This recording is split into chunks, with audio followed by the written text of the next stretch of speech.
సుమిత్రకి ఇద్దరు కొడుకులు. పెద్దవాడు లోకేష్ తాతగారింట్లో ఉండి చదువుకొని ఒక మంచి ఉద్యోగం సంపాదిస్తాడు. చిన్నవాడు మాత్రం తల్లిదండ్రుల దగ్గరుండి అమ్మా నాన్నలకి సాయం చేస్తూ, పొలం పనిలో సాయం చేస్తూ పల్లెటూళ్ళలోనే ఉండిపోతాడు. చిన్నవాడు రాముకి చదువుకోవడం పెద్దగా నచ్చదు. అందుకే ఎంత ప్రయత్నించినా తనకి చదువు మాత్రం రాలేదు. అయితే పెద్దవాడికి మంచి ఉద్యోగం రావడంతో వివాహం చేద్దామనుకున్నారు. అలా చాలా సంబంధాలు వెతుకుతారు. ఊళ్ళోనే ఉన్న వాళ్ల చుట్టాలమ్మాయిని చూసి పెళ్లి జరిపిస్తారు. పెద్దవాడు లోకేష్కి గవర్నమెంట్ ఉద్యోగం రావడంతో ఊరికి ట్రాన్స్ఫర్ చేయించుకుంటాడు. అక్కడే ఆ ఇంట్లోనే అందరూ కలిసి ఉండటం మొదలెడతారు. అమ్మా, నేను కార్ కొందామనుకుంటున్నాను. ప్రతిసారి ఆఫీస్ పని మీద పట్నం వెళ్ళొచ్చేసరికి చాలా ఇబ్బంది అవుతుంది. తాతయ్య గారికి ఆరోగ్యం బాగోలేదు కదా. నువ్వు, నాన్న, నేను చాలాసార్లు వెళ్ళొస్తున్నాం. ప్రతిసారి ఇబ్బంది పడి వెళ్తున్నాం, ఇబ్బంది పడుతూ వస్తున్నాం. అదేదో మనమే కారు తీసుకుంటే అన్ని పనులకి సౌకర్యంగా ఉంటుంది. ఏమంటావమ్మా? మంచి పని చేసేటప్పుడు ఆలస్యం చెయ్యకూడదు నాన్న. నువ్వు తీసుకున్న నిర్ణయం చాలా మంచిది. ఉద్యోగానికి ఉపయోగపడుతుంది. అన్ని పనులకు వాడుకోవచ్చు. కానీ ఒకేసారి అంత డబ్బు పెట్టి కొనడం అంటే కష్టం కదా. చూసుకో నాన్న, ఆర్థికంగా ఇబ్బంది పడితే కష్టపడాల్సి వస్తుంది. అలా ఏం లేదమ్మా, ఉద్యోగం చేస్తున్నాను కదా, అందుకే కొంచెం కొంచెంగా డబ్బు దాచిపెట్టి ఉంచాను. ఆ డబ్బుతోనే కొందామనుకుంటున్నా. ఈ విషయం కోసం కీర్తిని కూడా అడిగాను. తను కూడా సరే అంది. నువ్వు ఒప్పుకుంటే నేను ఇప్పుడే వెళ్ళి తీసుకొస్తాను. సరే నాన్న, నువ్వు కీర్తి వెళ్ళి తీసుకురండి. కీర్తికి ఏది నచ్చితే అదే కొను. తను కూడా చాలా సంతోషిస్తుంది. సరే అని చెప్పి లోకేష్ మరియు కీర్తి వెళ్లి కొత్త కారు తీసుకొస్తారు. అన్నయ్య, కొత్త కారు చాలా బాగుంది. రంగు అయితే ఇంకా బాగుందనుకో. ఇందులో ఎంతమంది వెళ్ళొచ్చన్నయ్యా? అదే నా ట్రాక్టర్లో అయితే ఒక్కడే కూర్చోగలం, అది కూడా పొలం దున్నడానికి. అందులో ఒక్కడు కూర్చున్నా మనకి భోజనం పెట్టడానికి ఉపయోగపడుతుంది. ఇందులో 5 వరకు కూర్చోవచ్చు. మన హోదా చూపించుకోవడానికి తప్ప ఇంకెందుకు ఉపయోగపడదు. బస్లో వెళ్తే అన్ని పనులకి ఆలస్యం అవుతుందని, లేకపోతే అసలు కొనేవాణ్ణే కాదు. ఈ కార్ బదులు ఇంకా ఎందులోనైనా పెట్టినా, ఈ కార్ డబ్బులు ఇంకెందులో పెట్టుబడి పెట్టినా బాగుండేది. 10 సంవత్సరాలలో ఈ డబ్బు పోవడం తప్ప ఇంకేముండదు. సరే గాని ఈరోజేంటి పొలం నుండి రావడానికి ఇంత ఆలస్యమైంది? కనీసం తిన్నావా లేదా? టైంకి తినకపోతే ఆరోగ్యం పాడైపోతుంది తెలుసా. ఆరోగ్యం బాగుంటేనే జీవితం బాగుంటుంది. లేదులే అన్నయ్య, ఈరోజు పని ఎక్కువ ఉండడం వల్ల ఆలస్యమైందంతే. రోజు టైంకే తింటున్నా. ఏంట్రా ఇద్దరూ బయట నిలబడి మాట్లాడుకుంటున్నారు? టైం ఎంతైందనుకుంటున్నారు? తొందరగా లోపలికి రండి. వచ్చి కొంచెం భోజనం చెయ్యండి. ముగ్గురు తినలేదు ఇప్పటి వరకు. చిన్నోడా రారా, నీకిష్టమని మీ వదిన చేపల పులుసు చేసింది. వస్తున్నామమ్మా అని లోపలికి వెళ్లి అందరూ కలిసి భోంచేసి ఎవరి పనులు వాళ్లు చేసుకుంటున్నారు. అలా కొద్ది రోజులు గడిచాక రాముకి వివాహం చేద్దామనుకుంటారు. మంచి సంబంధం కోసం వెతుకుతుంటారు. ఇటువైపు శిరీష అనే ఒక అమ్మాయి ఉంది. తను చదువులో అందరికన్నా మొదటి స్థానంలో ఉండేది. పైగా బాగా చదువుకొని ఒక మంచి స్థాయిలో స్థిరపడాలనే కోరిక. అయితే హఠాత్తుగా ఒకరోజు తన తల్లి తండ్రి ప్రయాణిస్తూ ఉండగా ఒక యాక్సిడెంట్లో తన తండ్రి మరణిస్తాడు. తల్లికి బాగా దెబ్బలు తగలడంతో హాస్పిటల్లో ఉంటుంది. బంధువులంతా అమ్మాయికి ఏదైనా మంచి సంబంధం చూసి పెళ్లి చేద్దామనుకుంటారు. శిరీష కూడా వాళ్లకెదురు చెప్పలేక సరేనంది. పక్కుళ్ళో ఒక సంబంధం ఉందని తెలుసుకున్న బంధువులు వాళ్ల కోసం ఆరా తీస్తారు. అప్పుడు రాము వాళ్ళు మంచి అబ్బాయి, మంచి కుటుంబమని తెలుసుకొని శిరీషని చూడ్డానికి రమ్మని పిలుస్తారు.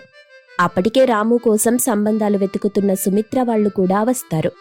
పెద్దబ్బాయి మా ఊళ్ళోనే ఉద్యోగం చేస్తున్నాడు. మేమంతా కలిసి ఉంటాం. మొన్నే కారు కూడా కొన్నాం. మా ఇంట్లో ఎటువంటి లోటు ఉండదు. మీరు మీ అమ్మాయిని పంపిస్తే చాలు, మేం చాలా బాగా చూసుకుంటాం. మా అబ్బాయి తనని చాలా బాగా చూసుకుంటాడు.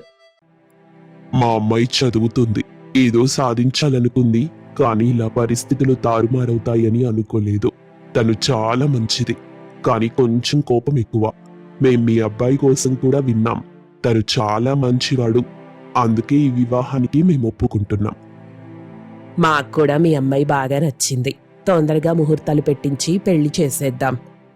శిరీష పెద్దబ్బాయి ఉద్యోగం చేస్తున్నాడని తెలిసి, కార్ కూడా ఉందని తెలిసి చిన్నబ్బాయి కూడా ఉద్యోగం చేస్తున్నాడనుకుంది.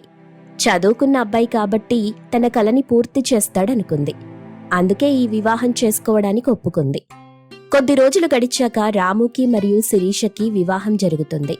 ఆనందంగా శిరీష మరియు రాము వివాహం చేసుకుని ఇంట్లో అడుగుపెట్టారు. మరుసటి రోజు పొద్దున్నే లేచి శిరీష మరియు కీర్తి మాట్లాడుకుంటున్నారు. అక్క, ఏం చేస్తున్నారు? నన్ను కూడా సాయం చేయమంటారా? నాకు పెద్దగా తెలీదు కదా, మీరు చేస్తూ ఉండండి, నేను చూసి నేర్చుకుంటాను.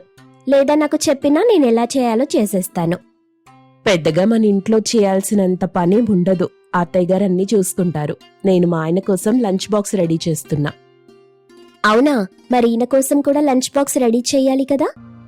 ఏం అవసరం లేదు, రాము ఇంటికొచ్చి భోంచేస్తాడు. అక్క, మీరేం ఉద్యోగం చెయ్యట్లేదు?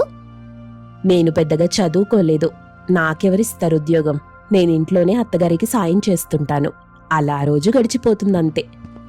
ఆ విషయం విన్నాక శిరీష మరేం మాట్లాడకుండా అక్కడి నుండి వెళ్ళిపోతుంది. టీ పట్టుకుని రాము దగ్గరికి చేరుకుంది. మీరెన్ని గంటలకు వెళ్తారండి ఆఫీస్కి? మీ ఆఫీస్ దగ్గరేనా? మీకు పర్మిషన్ ఇస్తారా రోజు మధ్యాహ్నం వచ్చి భోంచేయడానికి? నన్ను ఆఫీస్కి వెళ్ళమంటావేంటి? నేనెళ్లేది పొలం పనికి. మధ్యాహ్నం వచ్చి చక్కగా తినేసి మళ్ళీ పొలానికి వెళ్ళిపోతాను. ఎవరు చెప్పారు నేను ఆఫీస్కి వెళ్తానని? నేనేం పెద్దగా చదువుకోలేదుగా. ఆ మాట వినగానే శిరీష ఒక్కసారిగా కంగుతింది. ఏంటి, చదువుకోలేదా? మరి పెళ్లి చూపులకొచ్చినప్పుడు మీరు నీట్గా సూట్ వేసుకుని వచ్చారు. అది మా అన్నయ్య చెప్పాడని వేసుకున్నా. ఆ సూట్ కూడా మా అన్నయ్యదే. రాము అలా చెప్పగానే శిరీషకేం చేయాలో అర్థం కాలేదు. రోజూ ఇంట్లో ఏ పని చేసేది కాదు. తన గదిలో ఉంటూ ఉండేది. టైంకొచ్చి భోంచేసి మళ్లీ గదిలోకెళ్లిపోయేది. కొద్ది రోజుల తరువాత లోకేష్కి ట్రాన్స్ఫర్ అవడంతో కీర్తి మరియు లోకేష్ వేరే ఊరు వెళ్లిపోయారు. అప్పుడు పనిభారం మొత్తం సుమిత్ర మీద పడడంతో చిన్న కోడల్ని సాయం చేయమని అడిగింది. ఇప్పుడు మన ఇద్దరమే ఉన్నాం. ఇంట్లో పనులన్నీ ఇద్దరం కలిపి చేసుకోవాలి. నాకు కొంచెం సాయం చేస్తుండు. ఒక్కదాన్నే ఇంటి పని మొత్తం చెయ్యలేను కదా. నన్ను మోసం చేసి పెళ్లి చేసుకున్నారు. చదువుకున్న పిల్లని మోసం చేయటం తప్పనిపించలేదా మీకు? చదువులేని అబ్బాయినిచ్చి నాకు కట్టబెట్టారు. అయినా నేను చదువుకుని ఏదో సాధించాలనుకున్నా. తెచ్చి ఈ పల్లెటూళ్ళలో పడేశారు నన్ను. అయినా చదువుకున్నోళ్ళు ఇలాంటి పనులవి చెయ్యరు. మీరు నాకిలాంటి పనులు చెప్పకండి. అసలు మీరు చేస్తే చెయ్యండి, లేదంటే మనిషిని పెట్టుకోండి. రాము వచ్చాక జరిగిన విషయమంతా రాముకి వివరిస్తుంది తన తల్లి. అప్పుడు రాము శిరీష దగ్గరికెళ్ళి, ఏంటి అమ్మకి అలా సమాధానం ఇచ్చావంట? ఆయన మేం మిమ్మల్ని మోసం చెయ్యలేదు. కావాలంటే బంధువుల్ని వెళ్ళడుగు. విషయం మొత్తం వాళ్ళకి తెలుసుగా. నాలాంటి చదువుకున్న పిల్ల మీ ఇంటికి రావడమే ఎక్కువ. ఇంక మీ ఇంట్లో పనులు కూడా చెయ్యాలా? నాకంత అవసరం లేదు. ఎవరొచ్చినా నేను అలాగే మాట్లాడతాను. అయినా మీరు చదువుకోలేదన్న సంగతి నాకు మా బంధువులేం చెప్పలేదు. నేనేమో ఆశలు పెట్టుకుని మీ ఇంట్లో అడుగు పెట్టాను. ఇక్కడ నాకంతా నిరాశొస్తుందనుకోలేదు. శిరీష అలా అనేటప్పటికీ రాము వాళ్ల బంధువులనందర్నీ ఇంటికి పిలిచాడు. వాళ్లన్నా వదిన అందరూ వచ్చారు. ఏం జరిగిందని అడగ్గా విషయం చెప్పాడు. ఎందుకమ్మా చదువుకున్నానని అంత పొగరు చూపిస్తున్నావు? నువ్వు నీ కలల కోసం ఒక్కరోజైనా నీ భర్తతో మాట్లాడావా? అసలంత మంచివాడు నీకు దొరకటం నీ అదృష్టం. నువ్వే పని చెయ్యకపోయినా, ఇంట్లో ఎలా ఉన్నా మీ ఇంట్లో వాళ్ళంతా నిన్ను భరిస్తున్నారు. ఒక్కరోజు కూడా పల్లెత్తు మాట అనలేదు నిన్ను.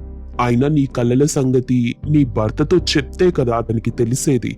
తను చదివిస్తాడో లేదో, నువ్వు తనతో ఏదైనా మాట్లాడితే కదా అతనికి అర్థమయ్యేది. అసలు నేనేం చదువుకున్నానో తెలుసా? మీ పిన్నేం చదువుకుందో తెలుసా? అసలు నేనేం చదువుకోలేదు. ఒక చిన్న కొట్టు పెట్టి వ్యాపారం చేస్తున్నాను. కానీ మీ పిన్ని చాలా పెద్ద పెద్ద చదువులు చదివింది. అప్పుడున్న పరిస్థితిని బట్టి మీ పిన్నిని నాకు ఇచ్చి పెళ్లి చేశారు. కానీ తన ఇంట్లో ఒక్కరోజు కూడా పొగరు చూపించకుండా అన్ని పనులు చేసేది. ఇల్లు మొత్తం తనే చూసుకుంటూ వచ్చింది. మీ చెల్లి తమ్ముడు చదువుకోవడానికి కారణం కూడా మీ పిన్నే. అయ్యో, నీకు అలాంటి ఒక కలుందని నాకిప్పటి వరకు తెలీదు. నాకు చెప్పుంటే నేను తప్పకుండా నీ కలని పూర్తి చేసుండేవాణ్ణి. నువ్వొక్కరోజు కూడా ఈ విషయం నాకు చెప్పలేదే. రాము అలా అనేసరికి శిరీషకి ఏం మాట్లాడాలో అర్థం కాదు. వెంటనే కంటి నిండా నీళ్లు తెచ్చుకొని క్షమించమని అడిగి తర్వాత నుండి అందరితో కలిసిమెలిసి ఉండటం మొదలెట్టింది. తర్వాత రాము శిరీష కలని పూర్తి చేయించి ఒక స్థాయికి